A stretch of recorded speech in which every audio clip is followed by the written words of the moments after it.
First at 11, breaking news, a peaceful protest against an act of violence in Monroe County turns violent when a car drives into the crowd. WRTV's Cameron Riddle is live in Bloomington tonight. Cameron, you saw this all happen about 2 hours ago.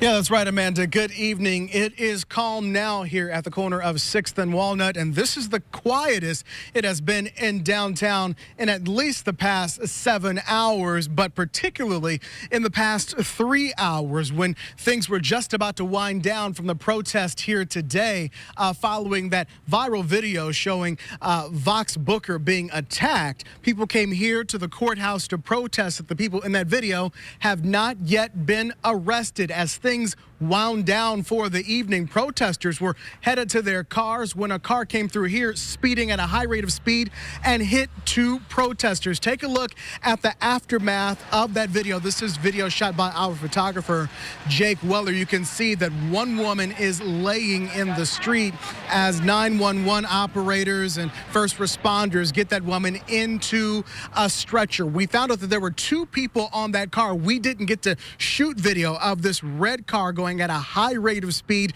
down Walnut Street, but I can tell you with my own eyes, I witnessed that car go past me with a loud vroom, and I saw one person hanging on the window of that car. The second person was the woman who was riding on the hood. All of this after hours of peaceful protests here in downtown Bloomington, starting at the courthouse and making its way throughout the streets. As I said, protesters are responding to the viral video showing Vox Booker being attacked while he was at Lake Monroe on the 4th of July. They are upset that police have not arrested the people in that video. They are calling for those attackers to be arrested and for the officers who declined to make an arrest to be fired. All of that now is going to continue to fuel protests, which we are now hearing will continue tomorrow. A moment ago, I told you about the person who was riding on the window, hanging literally for dear life. That was Jeff Stewart. He was the person who was hit by that car. He is okay tonight, but he described to me firsthand what he saw as he was literally holding on for his life.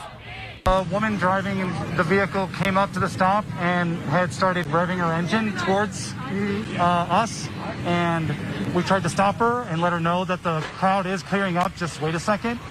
But she and her passenger both wanted to go right away, so they started to push, and they pushed into the woman that was with me, and when she pushed again, both of us went on the vehicle. I was just trying to block her vision so she would slow down.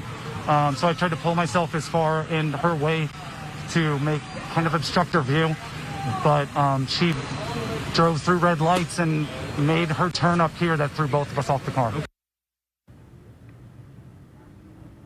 And so we are here where the car made a hard right turn. That's what threw Jeff and the woman who's been taken to the hospital off of the car. They landed right here in the street. We do not have the condition of that woman, but we did witness her being transported to the hospital. And as I said, I witnessed that car come up this street at a super high rate of speed. A loud vroom was coming with the car, and so that means that her foot was definitely on the gas with no signs of that car trying to slow down, as I saw Jeff hanging on to the driver's side window as that car went up this way.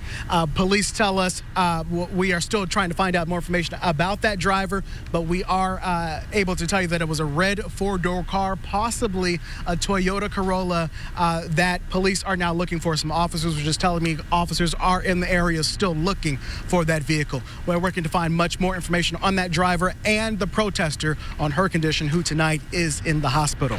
Reporting tonight live in Bloomington, I'm Cameron Riddle, RTV6. And Cameron, before you go, we know that you've been there all night. You reported live for us at 7 o'clock from that peaceful protest. Tell us how emotions changed after that happened when that person was hit. Absolute chaos, Amanda. Absolute chaos. You know, Patrick Ford was one of the organizers, and if this had happened 5 minutes before, this would have been so much worse, because Patrick was just telling everybody, all right, it's been a good night. Let's go home. Let's end tonight on a positive note. And he told people, do not walk to your car alone, because there are people who do not want to see protesters down here tonight. So there was already a bit of fear, but let's be careful. And then the second that car came at a high rate of speed down the street, there was screaming, there was yelling, there were people running, trying to go chase the car. Of course, some people fell and there were injuries from that, but the most of the attention came here to 6th and Walnut, where there were literally people laying in the street after being tossed and tumbled by a speeding car. Absolute chaos here tonight. This finally the quietest it has been in Bloomington tonight. Okay, thank you, Cameron, for that. And as Cameron mentioned, a weekend attack sparked that demonstration in Bloomington. This is the viral video that shows several men holding Vox Booker against a tree with his arms behind his back. Booker says the group threatened to lynch him while shouting white power and racial slurs. He says friends and other bystanders demanded the attackers let him go. Booker believes that saved his life. There was a moment where a white woman that was standing by yelled out not to kill me, and as I was underneath these men struggling to breathe, I realized that she was talking about me, not to kill me. Booker says this happened while he and some friends went to watch the lunar eclipse at Lake Monroe. Officers with the Department of Natural Resources came to the scene, but no arrests were made. Booker does not like the way the call was handled. He wants his attackers and the officers held accountable.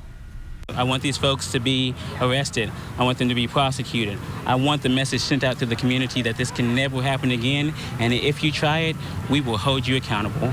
And I want justice to be that we are going to examine all systems of power and make sure that if officers conduct themselves in this way again, that they will be removed from their public duties. The Department of Natural Resources says it is still investigating the case. We will continue to bring you updates as new information on this is released.